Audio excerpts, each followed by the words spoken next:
Hello again guys, welcome back to the channel. This is Comic Kid here again, and today we are discussing the 10 best stories from Scott Snyder himself. Now, most of you know him for his work on DC's New 52 Batman run, or even titles such as Dark Knight's Metal or Justice League or whatever it may be. And so because he's such a prominent writer and has written plenty of stuff throughout the years, these are some of the top stories you can find by him. Now, this will go beyond just his DC work and focus on like specific arcs, so as much as like his Batman run might be great in its entirety, we will focus on specific moments from it.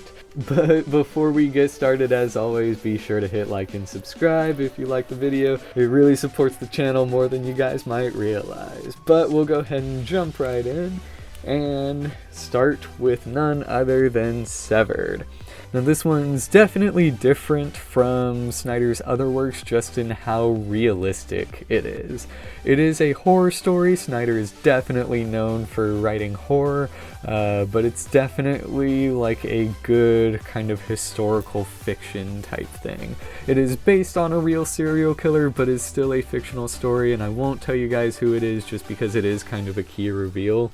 But, I mean, if you like horror, if you like historical fiction, this is definitely gonna be one that you will want to pick up. And it's also a story that I feel like not many people know about, so, I mean, if you just want something to read by him, I'd give it a shot. Next up is going to be The Court of Owls. This is the one that kicked off Snyder's highly acclaimed Batman run, and as much as people consider it to be one of the best Batman stories of all time, I actually feel like Snyder has written far stronger stories than The Court of Owls alone. Don't get me wrong, it's not bad by any means, but I definitely feel like some of his other works really outshine this one.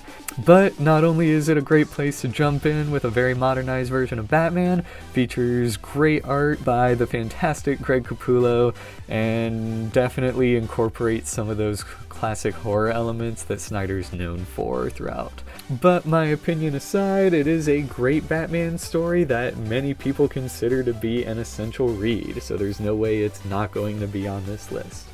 And as another one of Snyder's kind of historical fiction horror takes, there's American Vampire for you guys. Now, this one's actually a really solid series. Normally, I don't like stuff with vampires or werewolves or stuff like that. It definitely came out at a time when they were kind of overplayed, and I don't think that helped the book's case, but it is a really strong read all around. And so if you can find it, I highly encourage you to check it out. There are different eras in each book, so like book 2 will focus on kind of a different time frame, and you see some of the same characters pop up throughout, and so it's a really interesting way to tell the story. It did end and was actually just brought back recently, and I'm not reading it as it comes out, but once that is collected, I do plan on reading 1976. Now, for as much as Snyder is known for writing Batman, there is actually a time frame when he wrote Batman, just not as part of the New 52.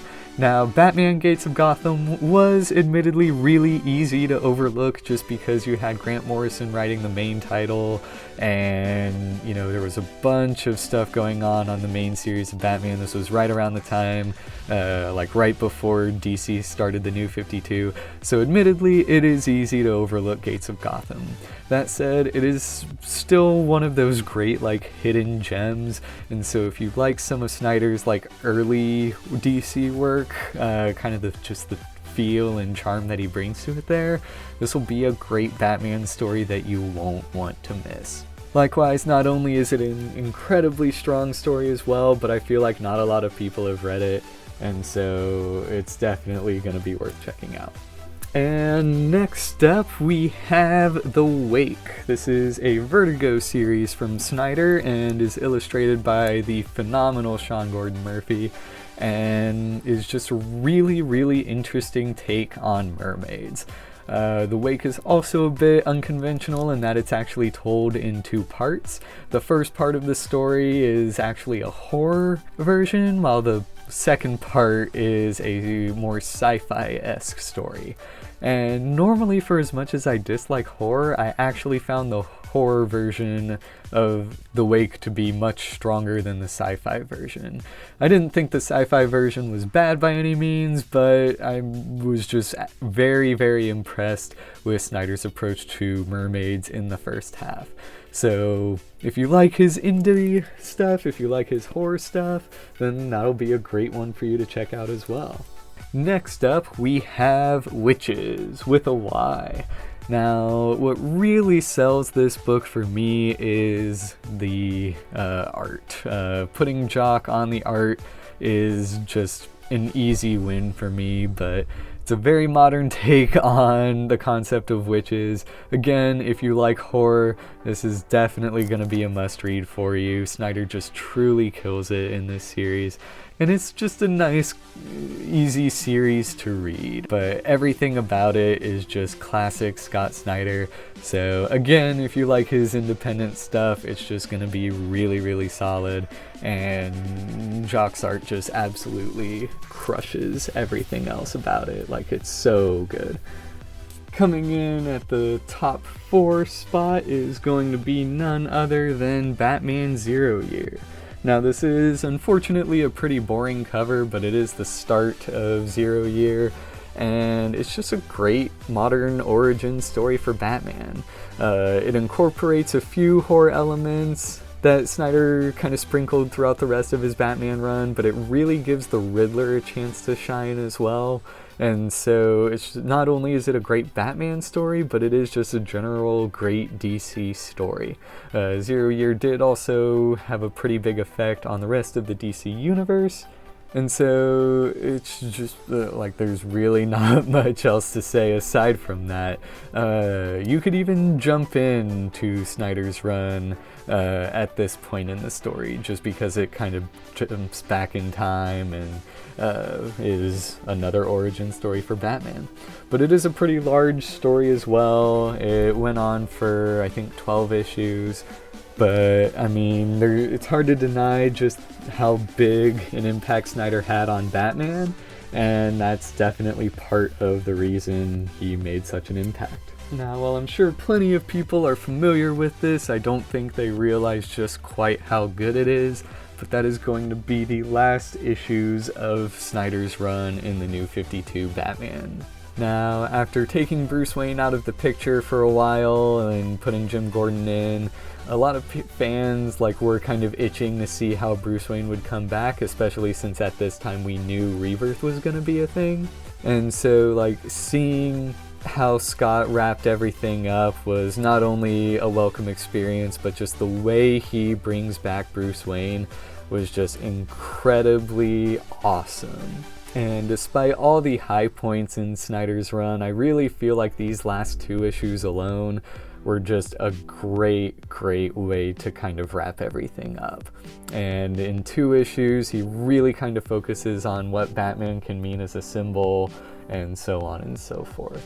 So obviously I'd encourage you to read his run start to finish, but I mean, it's such a good ending, and I really feel like it doesn't get enough credit. And then, of course, you have to talk about Batman the Black Mirror. This is another Dick Grayson Batman story. It's one of his first Batman stories, actually. I think it is his first. And it is easily one of the darkest, most interesting Batman stories you can think of. Nowadays, I feel like it's a little overlooked, but it was definitely hot at the time. And so, yeah, it collects his run on Detective Comics, stars Dick Grayson as Batman, and is just absolutely incredible.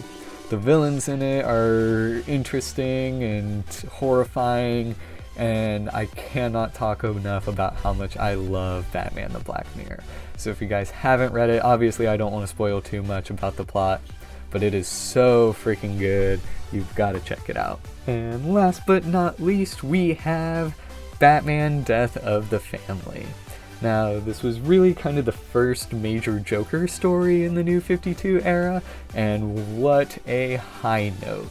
It is a absolutely terrifying interpretation of the Joker. It's a constant, like, edge of your seat type Batman read. It bleeds into the other Bat family titles and is just absolutely incredible in every way, shape, and form. This does set up plenty of key moments throughout the rest of Snyder's Batman run as well, and is definitely a must-read, not only Joker story, but Batman story as well.